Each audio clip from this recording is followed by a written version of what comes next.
Hi viewers, welcome to our channel. Present మనతో పాటు దాము బాలాజీ గారు సీనియర్ జర్నలిస్ట్ ఉన్నారు. వారితో ఒకసారి మాట్లాడదాం. సార్ నమస్కారం సార్. నమస్తే. సార్ మరొకసారి మావోయిస్ట్‌ల ఎన్‌కౌంటర్ జరిగింది సార్. ఈ నెలలో ఇది రెండోసారి అని కూడా చెప్తున్నారు. సో మావోయిస్ట్‌ల వరుసగా ఎన్‌కౌంటర్‌లు జరుగుతున్నాయి. డెడ్‌లైన్ కూడా దగ్గరలోనే ఉంది. ఇంకో 2½ మంత్స్ అంతే ఉంది సార్. మరి ఇక మావోయిస్ట్‌లు కంప్లీట్‌గా పూర్తయిపోయారా? ఇంకెవరైనా మిగిలిపోయారా? మరి ఇప్పుడు ఈ ఎన్‌కౌంటర్ ఎలా జరిగింది? ఎక్కడ జరిగింది? మరి ఎంతమంది? ఎవరెవరు? జనవరి అంటే 2026 వాళ్ళకి జనవరి అనేది మళ్ళీ ఒక పెద్ద దెబ్బ తగిలింది. జనవరి 3న ఒక ఎన్‌కౌంటర్ జరిగింది. అందులో 14 మంది. ఇప్పుడు నిన్న ఒక ఎన్‌కౌంటర్ జరిగింది. నిన్న మార్నింగ్ నుంచి కాల్పులు జరుగుతూనే ఉన్నాయి. యాక్చువల్‌గా అక్కడ సెంట్రల్ కమిటీ నాయకుడు పాపారావు ఉన్నాడన్న వార్తలొచ్చాయి. సో, పాపారావు దొరికాడని కూడా కొన్ని పత్రికలు రాశాయి. కానీ ఫైనల్‌గా బిజాపూర్ ఎస్పీ జితేంద్ర నాయక్ అనౌన్స్ చేశాడు. సో, పాపారావు తప్పించుకున్నాడు. దాదాపు 100 మంది మావోయిస్టులు ఇక్కడ ఉన్నట్టుగా మాకు వార్తలొచ్చాయి. దాంతో ఇటు STF, special task force, DRG district reserve guards, తర్వాత cobra combat battalion for resolute action, తర్వాత సిఆర్పిఎఫ్ సెంట్రల్ రిజర్వ్ పోలీస్ ఫోర్స్‌కి సంబంధించిన ఎలీట్ ఫోర్స్. ఈ 4 రకాల బలగాలు అక్కడికి వెళ్ళాయి. బట్ ఎంతమంది ఈ బలగాలు వెళ్ళాయి అనేది ఎస్పీ చెప్పట్లేదు. సో, ఏదేమైనా వాళ్ళు అక్కడ ఒక 100 మంది మావోయిస్టులు ఉన్నారని చెప్తున్నారు కాబట్టి కనీసం వీళ్ళు ఒక 1000 మందో లేకపోతే 600-700 మంది అన్నా వెళ్ళుండే అవకాశం ఉంది. ఎందుకంటే 100 మంది మావోయిస్టులతో ఢీకొనాలంటే కనీసం అందుకు 5-10 రెట్లు అవసరం. సో, మొత్తానికైతే వెళ్ళారు. కానీ అక్కడ 100 మంది లేరని చెప్తున్నారు. కొంతమంది అయితే ఉన్నారు. అందులో కొంతమంది పారిపోయారు. మొత్తంగా అయితే నిన్న ఎన్‌కౌంటర్‌లో నలుగురు, అందులో ఒక మహిళ ఉంది. అందులో ప్రధానంగా ఒక నాయకుడైతే ఉన్నాడు. అది డివిజనల్ కమిటీ నాయకుడు. ఇదొచ్చి బస్తర్ రేంజ్‌లో జరిగింది. బస్తర్ రేంజ్ అంటే దాదాపు 7 జిల్లాలు ఉంటది. ఇదొచ్చి బీజాపూర్ జిల్లా పరిధిలో జరిగింది. సో, ఇది ఇటు ఒరిస్సా మల్కాజిగిరి బార్డర్‌లో ఉంటది. ఆ ప్రాంతంలో ఈ ఎన్‌కౌంటర్ జరిగింది. ఇక్కడేందంటే దట్టమైన అడవులు, ఎత్తైన పర్వతాలు అలాంటివి ఉన్నాయి. సో, ఇప్పుడు మావోయిస్టులు వేరే చోట ఎక్కడ గూడా ప్రజల్లో గావచ్చు, లేకపోతే కొంత థిన్ ఫారెస్ట్ ఏరియాల్లో ఉండే పరిస్థితి లేదు. వాళ్ళు దట్టమైన అరణ్యాల లోపలికెళ్ళిపోయారు. ఒక యాంగిల్ అయితే. రెండో యాంగిలు మావోయిస్టుల నాయకులు కొంతమంది మిగిలిన వాళ్ళని ప్రాణాలు కాపాడుకోమని మైదాన ప్రాంతాలకెళ్ళి తలదాచుకోమని గూడా చెప్పారు.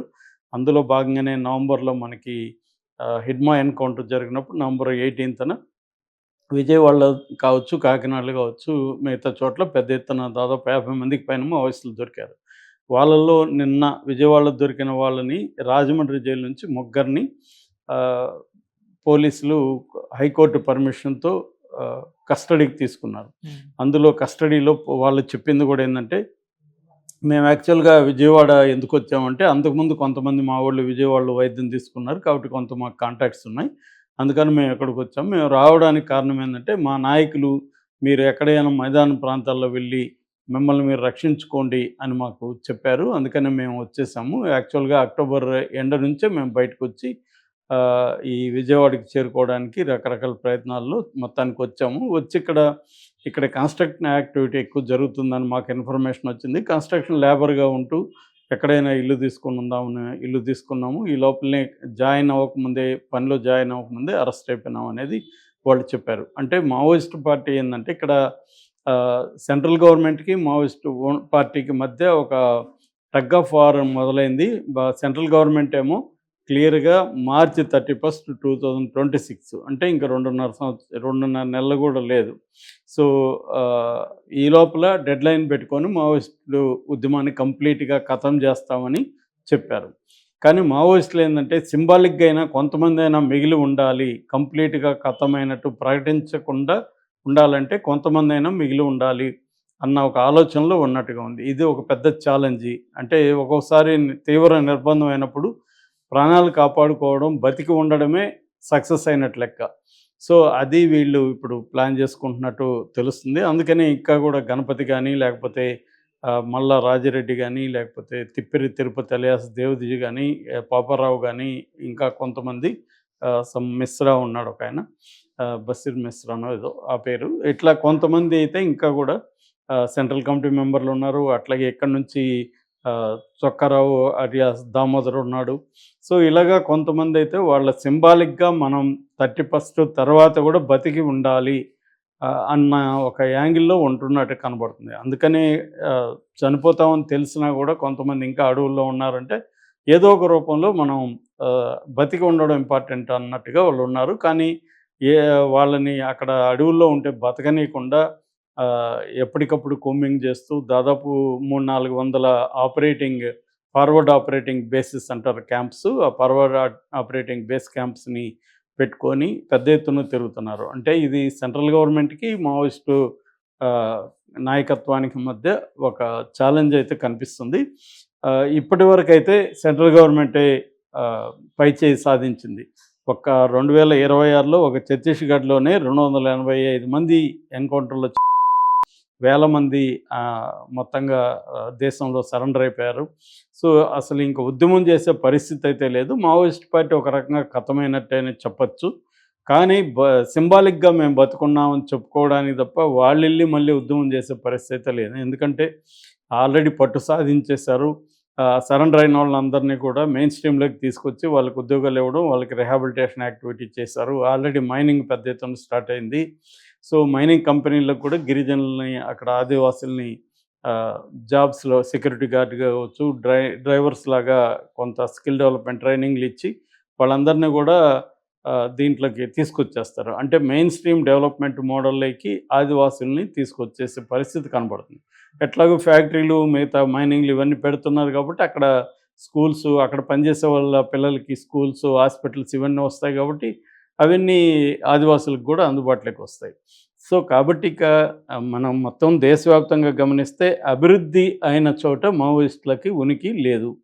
ఎందుకంటే వితిన్ ద కాన్స్టిట్యూషనల్ లిమిట్స్‌లో, వితిన్ ద ఈ లీగల్ పారామీటర్స్‌లోనే వాళ్ళు పనిచేసుకునే అవకాశం ఉంది. రెండోది గ్లోబలైజేషను, ప్రైవేటైజేషన్ బాగా పెరిగినాక ఎకనామీ అభివృద్ధి అవుతున్నప్పుడు ఏదో ఒక ఉద్యోగం, పెద్ద ఉద్యోగం లేకపోయినా కనీసం మనం చూస్తున్నాము గిగ్ ఎకనామీ కూడా బాగా డెవలప్ అయింది. అంటే ఈ క్విక్ కామర్స్ కావచ్చు, డెలివరీ బాయ్స్ కావచ్చు, ఇలాగ ఏదో ఒక జాబ్ అనేది ఇవాళ ఉంది. సో, అట్లాగే స్కిల్ డెవలప్‌మెంట్ యాక్టివిటీస్ కూడా పెద్ద ఎత్తున చేస్తున్నారు. సెంట్రల్ గవర్నమెంట్ ముఖ్యంగా ఈ పర్టిక్యులర్ వల్నరబుల్ ట్రైబల్ గ్రూప్స్ అని కొంతమందిని డివైడ్ చేసి దాదాపు ఒక 50 పైన ట్రైబ్స్‌ని, ఆ ట్రైబ్స్‌కి ప్రత్యేకమైన స్కిల్ డెవలప్‌మెంట్ ఇవ్వడానికి ఫోకస్ చేస్తుంది. కాబట్టి ఇక మావోయిస్టుల అవసరం ఆదివాసులకు కూడా లేకుండా పోతుంది. ఇప్పుడిప్పుడే ఈ ఫామ్‌లో అయితే మావోయిస్ట్ ఉద్యమం అంటే సాయుధ పోరాటం చేసే ఫామ్‌లో అయితే మావోయిస్ట్ ఉద్యమం అనేది ఉండదు. సో, చెల్లాచెదురైపోయినాక ప్రత్యేకంగా ఇంకొక కమ్యూనిస్ట్ పార్టీ పెట్టి చేసేది కూడా ఉండదు. ఎందుకంటే ఇప్పటికే 1,00,000 కమ్యూనిస్ట్ పార్టీలు ఫెయిల్ అయిపోయినాయి ఆల్రెడీ ఇండియాలో. పేరుకు ఉన్నాయి తప్ప ఇక ఏకైక మిగిలింది కేరళనే. అది కూడా ఎన్ని రోజులు పవర్ నిలబెట్టుకుంటుందో తెలీదు. కాబట్టి మావోయిస్ట్ ఉద్యమం అనేది ఒక రకంగా ఖతమైనట్టే మనం చెప్పుకోవచ్చు. ప్రభుత్వం అయితే ఆ విషయంలో సక్సెస్ అయింది. దాన్ని సక్సెస్ అవ్వడానికి ప్రభుత్వం తీసుకున్న కొన్ని సీరియస్ నిర్ణయాల కారణమైతే, రెండో కారణం మావోయిస్టు ఉద్యమంలోనే ఉన్న ప్రాబ్లమ్స్. వాళ్ళు ఎందుకంటే సాయుధ పోరాటాన్ని పెట్టుకొని ఇంత పెద్ద ఆర్మీతో ఫైట్ చేయాలని నిర్ణయించుకోవడం, దాన్ని కంటిన్యూ చేయడం, మారిన పరిస్థితులకు అనుగుణంగా మారకపోవడం, మనం ఎందుకు ఓన్లీ ఒక 50 రకాల ట్రైబ్స్‌లోనే ఉండిపోయామని ఒక సీరియస్‌గా ఆత్మవిమర్శ చేసుకొని, దాని నుంచి గుణపాఠాలు తీసుకొని ముందుకెళ్ళలేకపోవడమే ప్రధాన కారణంగా తెలుస్తుంది. దీన్ని ఆల్రెడీ సరెండర్ అయిన మావోయిస్ట్ నాయకులు కూడా ఇదే విషయాన్ని చాలాసార్లు చెప్పారు. కృష్ణంజీ మన మల్లోజుల కోటేశ్వరరావు వేణుగోపాల్ దగ్గర నుంచి మొన్న సరెండర్ అయిన అతను ఎవరు బర్సాదేవ వరకు ఇదే విషయాన్ని చెప్పారు. అంటే కేంద్ర కమిటీ సత్వరం నిర్ణయాలు తీసుకోవడంలో లోపం, మారుతున్న పరిస్థితులను అర్థం చేసుకొని ఉద్యమ స్వభావాన్ని, స్వరూపాన్ని మార్చుకోవడంలో ఫెయిల్యూరు వల్లనే ఉద్యమం ఇట్లా అయిందనేది వాళ్ళు కూడా చెప్పారు. ఎప్పుడైనా కూడా ఇంటర్నల్, ఎక్స్టర్నల్ కారణాలు ఉంటాయి. సో, ఎక్స్టర్నల్ కారణాలు స్టేట్ సీరియస్‌గా తీసుకొని పారామిలిటరీ ఫోర్సెస్‌ని దింపడం అయితే, ఇంటర్నల్ కారణాలు మావోయిస్ట్ పార్టీ మారకపోవడం. ఎప్పుడూ పాతకాలపు మెథడ్స్‌లోనే ఉండి వాళ్ళు అనేక రాష్ట్రాలు, అనేక ప్రజా సమూహాల నుంచి దూరమైనా కూడా దాన్ని సీరియస్‌గా సమీక్షించుకొని ఆ నిర్ణయాలను అమలు చేయడంలో ఫెయిల్యూర్ అనేది కనపడుతుంది. ఏదేమైనా మావోయిస్టు ఉద్యమం అయితే సమాప్తమైనట్టుగానే మనం భావించవచ్చు. Okay sir. Thank you so much.